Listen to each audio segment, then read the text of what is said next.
Hi అండి. అందరికీ నమస్కారం. Welcome to my channel. ఈ వీడియోలో కనీస వేతనాల అమలుపై ప్రభుత్వానికి హైకోర్టు కీలక ఆదేశాలు జారీ. దీనికి సంబంధించిన పూర్తి సమాచారాన్ని వీడియోలో తెలుసుకుందాము. వీడియో అయితే ఎక్కడే కానీ స్కిప్ చేయకుండా ఎండ్ వరకు చూసేయండి. అప్పుడే ఇన్ఫర్మేషన్ పూర్తిగా అర్థమవుతుంది. అలాగే వీడియో చూస్తున్న ప్రతి ఒక్కరు వీడియోకైతే లైక్ చేయండి ఫ్రెండ్స్. ఈ వీడియో నీతోటి ఉద్యోగ పెన్షన్ మిత్రులతో అయితే షేర్ చేయండి. కొత్తగా మన ఛానల్ చూస్తున్నవారు ఇంకా ఎవరైనా సబ్స్క్రైబ్ చేసుకోకుంటే వెంటనే మన ఛానల్ సబ్స్క్రైబ్ చేసుకోండి. దీని ద్వారా నేను చేసే లేటెస్ట్ వీడియోస్ అన్నీ మీ వరకు రీచ్ అవుతాయి.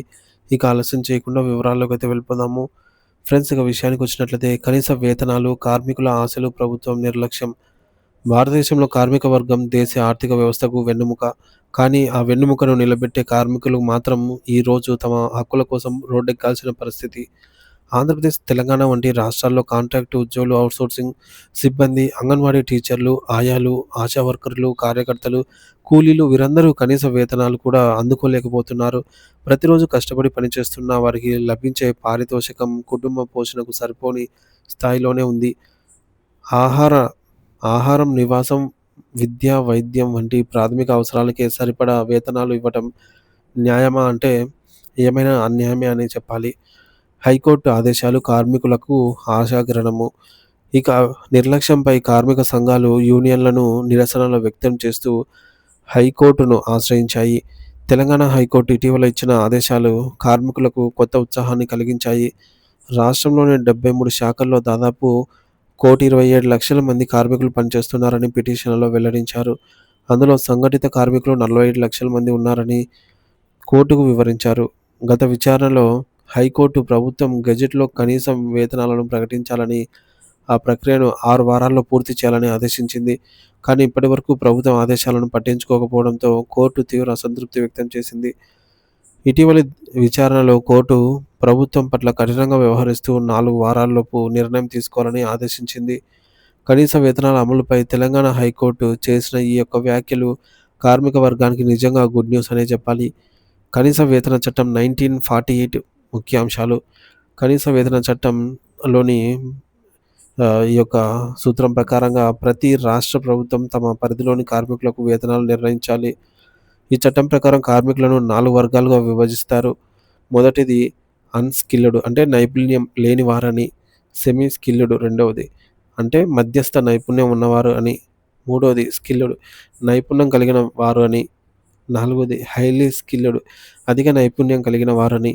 ఈ విధంగా 4 వర్గాలు. ప్రతి వర్గానికి వేతన రేట్లు వేర్వేరుగా నిర్ణయించబడతాయి. ఈ చట్టాన్ని ఉల్లంఘించే యాజమానులకు జరిమానాలు, జైలు శిక్ష కూడా పడవచ్చు.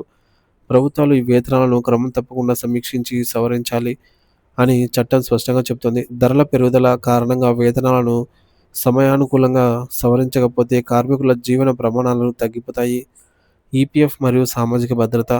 కనీస వేతనాలు కేవలం రోజువారీ ఆదాయం మాత్రమే కాదు, అవి ఉద్యోగుల ఈపీఎఫ్ లెక్కల్లోనూ ప్రభావం చూపుతాయి. తక్కువ వేతనాలంటే తక్కువ ఈపీఎఫ్ కాంట్రిబ్యూషన్ అంటే భవిష్యత్తులో తక్కువ పెన్షన్. అందుకే కనీస వేతనాలు కేవలం ఉద్యోగుల హక్కులు మాత్రమే కాకుండా వారి భవిష్యత్ భద్రతకు కూడా మూలం. ప్రస్తుత పరిస్థితి వాస్తవాలు. హైకోర్టు ఆదేశాల ప్రకారంగా అన్‌స్కిల్డ్ అంటే అన్‌స్కిల్డ్ వర్కర్స్‌కు రోజుకు రూ. 673 ఇవ్వాలి. అదే సెమీ స్కిల్డ్ వర్కర్‌కైతే రోజుకు రూ. 742 ఇవ్వాలి. అదే స్కిల్డ్ వర్కర్‌కు రోజుకు రూ. 816 ఇవ్వాలి.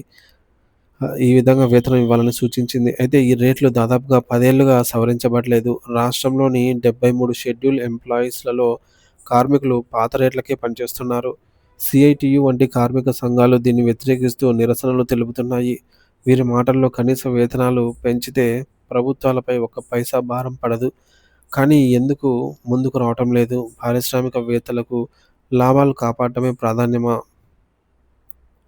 ప్రభుత్వాల నిర్లక్ష్యం, కార్మికుల ఆవేదన. గత బీఆర్ఎస్ ప్రభుత్వం జీవోలు సవరించకుండా కార్మికులపై అన్యాయం చేసిందని విమర్శలు ఉన్నాయి. ప్రస్తుత కాంగ్రెస్ ప్రభుత్వం కూడా డీఏలను కలిపి వేతనాలు పెంచినట్టు మొక్కుబడిగా ముసాయిదా గెజెట్లను ప్రచురించిందని యూనియన్లు చెబుతున్నాయి. వాస్తవానికి ధరల పెరుగుదల, ద్రవ్యోల్బణం, జీవన ఖర్చులు అన్నీ పెరుగుతున్నాయి. కానీ వేతనాలు మాత్రం స్థిరంగానే ఉన్నాయి. ఈ పరిస్థితుల్లో కనీస వేతనాలు పెరగకపోతే కార్మికులు పేదరిక చక్రంలో ఇరుక్కుపోతారు. కార్మికుల హక్కులు చట్టబద్ధమైనవి.